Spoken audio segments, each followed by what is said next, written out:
हाँ जी दोस्तों, very good evening. और कैसे हैं आप? और जैसे कि आप लोगों ने मेरी कमेंट्री में दोपहर में पोस्ट देखी थी, काफ़ी ज़्यादा मुझे इंटेंस एनर्जी कलेक्टिव की पिक हो रही थी। तो इसीलिए शाम को ही सही मौका भी मिला है मुझे, वो भी आफ्टर 2 डेज़। तो चलिए थोड़ी सी बात कर ली जाए, क्योंकि एनर्जीज वाकई इंटेंस हैं एंड मे बी बहुत भारी हैं आपके डीएम एनर्जी के लिए। ठीक है, तो यू मस्ट नो दिस, ये आप पे भी इसका असर हो रहा है, but of course DM energy पे कंप्लीट एनर्जी रीसेट। ओके, कई कारण है इसकी, बहुत कुछ इस वीक में होने वाला है या हो रहा है। कॉस्मिक जो शिफ्ट्स हो रहे हैं, तो जैसे कि कल 222 का पोर्टल है जिस पे हम पहले बात कर चुके हैं। देन मार्स रेट्रोग्रेड डायरेक्ट हो रहे हैं, ठीक है, फॉरवर्ड हो रहे हैं 24 से। तो मतलब क्या होता है, समझ लीजिए कि अब जाके मंगल का, कहते हैं ना, जो एक रंग असली रंग आप लोगों को दिखना चालू होगा। जब तक वो डायरेक्ट होते हैं तो बीच का एक टाइम होता है जहाँ वो बिल्कुल स्टिलनेस में होते हैं, चीज़ें बिल्कुल रुकी हुई सी होती हैं, जैसे कुछ हम स्टक हैं या कुछ ठहराव आ गया है। बट जब वो डायरेक्ट होते हैं तो फिर चीज़ें अलाइनमेंट में आने के लिए बहुत कुछ होता है, समझ लीजिए। ठीक है, तो it's a final stretch, right. तो फाइनल स्ट्रेच, जैसे कि आपको लाइफ में आप जो चाहते हो वो अब हो, मतलब आपको उसी तरफ जाना है, आपको लेके जाया जाएगा। क्या चाहते हो आप लाइफ में, ये आपसे पूछ नहीं रहे हैं। जो आपकी डेस्टिनी है या जो वाकई आपकी सोल का कॉन्ट्रैक्ट है, उस जगह आपको लेकर जाया जाएगा। और वहाँ जब आप पहुँचोगे तो आपकी लाइफ में ब्रेक थ्रू होना है। तो ओवरऑल जो भी हमारे कॉस्मिक शिफ्ट्स होते हैं, कॉस्मिक जो सेलेस्टियल इवेंट्स होते हैं, वो कहीं ना कहीं इंटेंस ऑफ कोर्स होते हैं, क्योंकि काफ़ी सारी कॉस्मिक एनर्जीज एक साथ हैं। तो वो बॉडी के लिए बेयर करना और हमारे अंदर जो ब्लॉकेजेस हैं उनको बेयर करना मुश्किल होता है, तो थोड़ा सा टफ हो जाता है। हम उसको intense energy, negative energy, heavy energy etcetera बोलते हैं, but thing is everything is for your highest good. तो आपकी लाइफ में ब्रेक थ्रू आने वाला है, आपकी एनर्जी शिफ्ट होने वाली है। इस वक्त आपको टोटली सरेंडर की एनर्जी में रहना है, ठीक है। और ये तो चलिए ठीक है, ये तो हो गया। देन 28 को हमारा न्यू मून, राइट। शिवरात्रि अपने आप में एक पोर्टल है, स्ट्रॉन्ग एनर्जी है महादेव की, ठीक है। एंड उसके बाद 7 प्लैनेट्स का अलाइनमेंट, ठीक है। तो Mercury, Venus, Mars, Jupiter, Saturn, Uranus, Neptune, ठीक है।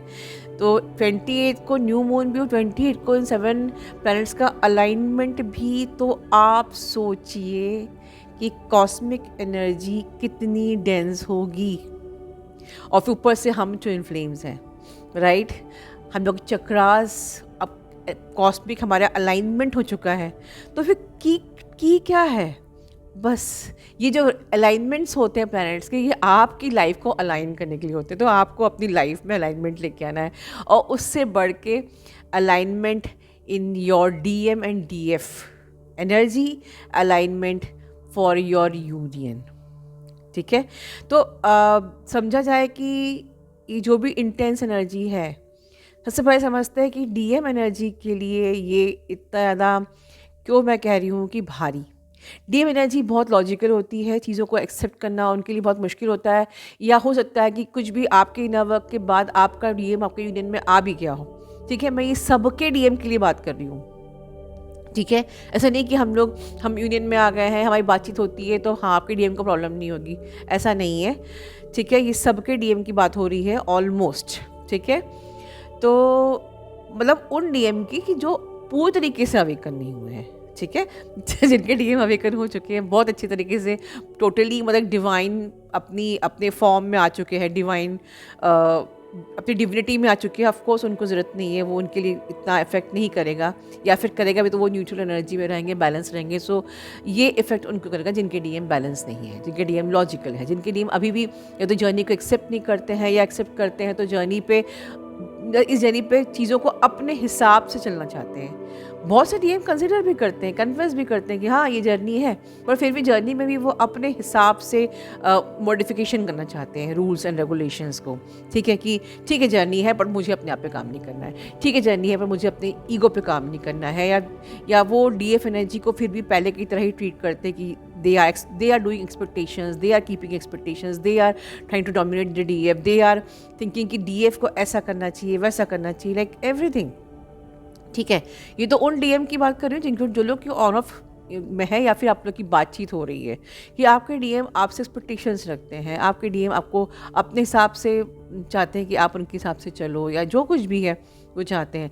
बट जिनके डीएम की बातचीत ही नहीं हो रही है, जो उनके डीएम वो उनका तो और भी ज़्यादा लॉजिकल रहेगा, वो तो जो कि एक्सेप्ट ही नहीं कर रहा है इस कनेक्शन को, जो चेंज ही नहीं होना चाहते हैं, जो शिफ्ट ही नहीं होना चाहते हैं, उनके लिए एक्चुअली में ये समय बहुत ज़्यादा इफ़ेक्ट करने वाला है। ठीक है, and this time is actually the final stretch. मैं क्या बार बोल रही हूँ, बिकॉज मैंने आपको कई महीनों से वार्निंग दी है कि आगे हमको तैयार होना ही है, यू हैव नो ऑप्शन, हमें तैयार होना ही है, आपके डीएम डीएफ आप दोनों को रेडी होना ही है। ठीक है, अगर सुबह से लेकर शाम तक का समय आपको दिया है, ठीक है, तो दोपहर में थोड़ी सी गाड़ी स्लो हो सकती है, शाम को थोड़ी सी गाड़ी स्पीड पकड़ेगी, पर जब डेस्टिनेशन का टाइम आता है, अब जब वो शाम आ ही गई है, और देखिए मेरा वीडियो भी शाम को ही बन रहा है, तब फिर अब टाइम बचा नहीं है, तो अब प्रोसेस बहुत फास्ट हो जाती है। तो अगर डीएफ एनर्जी मतलब अपने आप पे ठीक से काम नहीं कर रही, तो ऑफकोर्स आप भी शेक हो रहे हो, तो आपके डीएम भी इंटेंस शेकिंग हो रही है आपके डीएम की। ठीक है, और आपकी बच्ची कुची क्लेंजिंग प्रोसेस, जैसे कि हो सकता है कि आपको भी रेस्टलेसनेस लग रही हो, आपको भी थोड़ा सा एंजाइटी, स्लीप डिस्टर्बेंस, थोड़ा सा एग्रेसिव आपको फील हो रहा हो, या कुछ ऐसे पेंडिंग हमारे काम जो हमने छोड़ दिए हैं। बहुत ध्यान से सुनिए, हम लोग लाइफ में बहुत कुछ क्लियर किए बगैर, इग्नोर करके अपना पास्ट भूल जाते हैं और कुछ पेंडिंग चीज़ें छोड़ देते हैं, और हम भूल जाते हैं कि कुछ रह गया है पास्ट में, तो वो सामने आता है। ठीक है, एनर्जी रीसेट होने के लिए। तो हमने जो पास में छोड़ दिया है, वो लोग आपके पास आ सकते हैं, वो कॉल्स आपके पास आ सकते हैं, हो सकता है कि they are very aggressive towards you, maybe उनको देख के आप एग्रेसिव हो रहे हो, या मे बी कुछ ट्रिगर्स वो आपस में आपको दे रहे हैं, व्हाटएवर।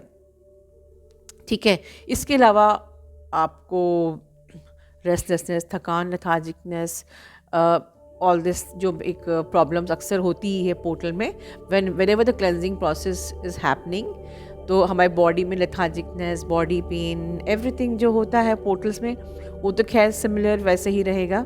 ठीक है, वो होगा, बट इन इतने सारे जो कॉस्मिक अलाइनमेंट्स हैं, जो कॉस्मिक शिफ्ट्स हैं, इनका पर्पस यही है कि अब डीएम और डीएफ एनर्जी को अलाइनमेंट में आना ही है, और उसका पर्पस स्पेशली डीएम को एनर्जी को अब हीलिंग होनी ही है बस।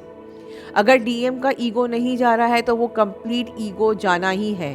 जो भी आपके डीएम का ब्लॉकेज हो, जो भी, चाहे एंगर हो, ईगो हो, व्हाटएवर, या they don't want to change themselves, या ठीक है समझ रहे हैं बट स्टैंड नहीं ले पा रहे हैं, या मे बी व्हाटएवर एक्सेप्ट नहीं कर रहे हैं, या अपनी फैमिली को छोड़ नहीं सकते हैं, या अपने जो 3D के कनेक्शंस जो कि उनके लिए उनका अटैचमेंट बहुत ज़्यादा है।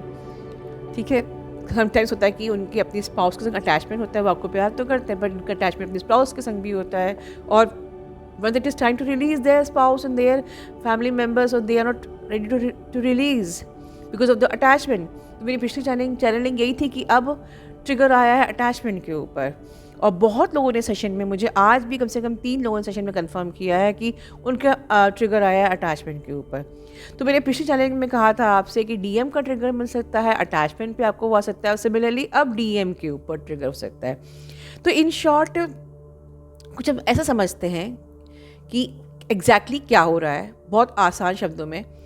जैसे कि हमारी जर्नी में हमारी अवेकनिंग होती है, हमको अपने सारे ब्लॉकेजेस हील करने ही होते हैं। जब तक नहीं करते स्पाइरल में एनर्जी फिर से आती है, फिर टेस्ट सेम ट्रिगर, और जब तक कि आप हील नहीं करते हो आप आगे नहीं बढ़ते हो।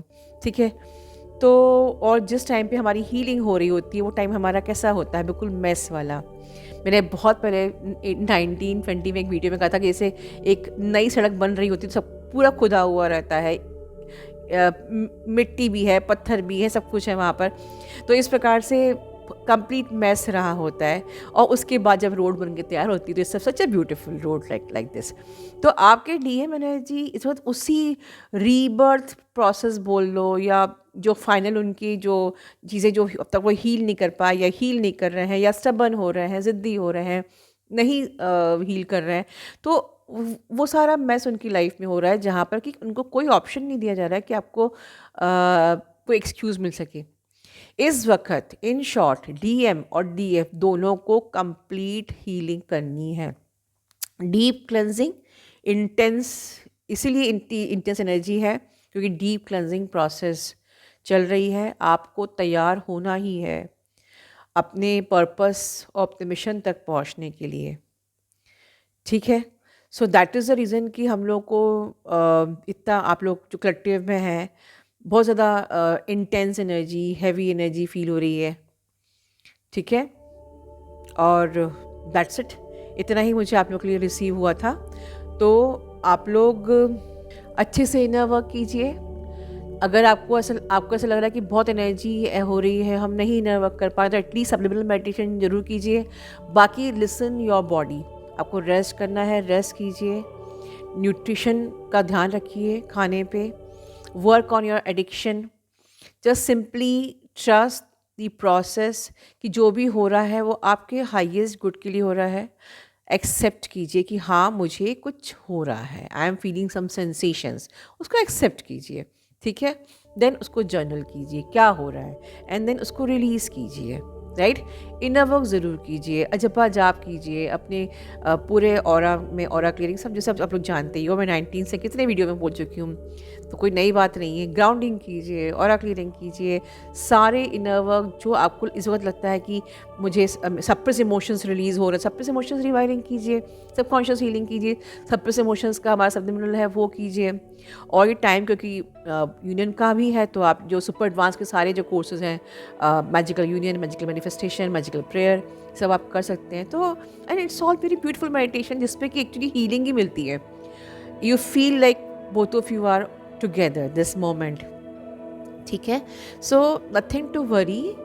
ठीक है, और जो भी चीज़ आपके सामने ट्रिगर बन के आ रही है पहले एक्सेप्ट कीजिए, घबराइए मत, अपने अवेयरनेस में रहिए। सोच समझ के अवेयरनेस में बोलना है, एक्ट करना है, नहीं तो कुछ भी रिएक्ट नहीं करना है। याद करिए मेरा महामंत्र 19 का, you are not allowed to react. क्यों कहती थी मैं ऐसा? बिकॉज जब आप रिएक्ट करते हो आप अपनी पावर उस एनर्जी को दे रहे हो, तो आपको किसी को पावर नहीं देना, ये पावर आपके पास ही रहना ज़रूरी है। You need your power this moment. ठीक है, अपना ध्यान रखिए। Love you all, God bless you all.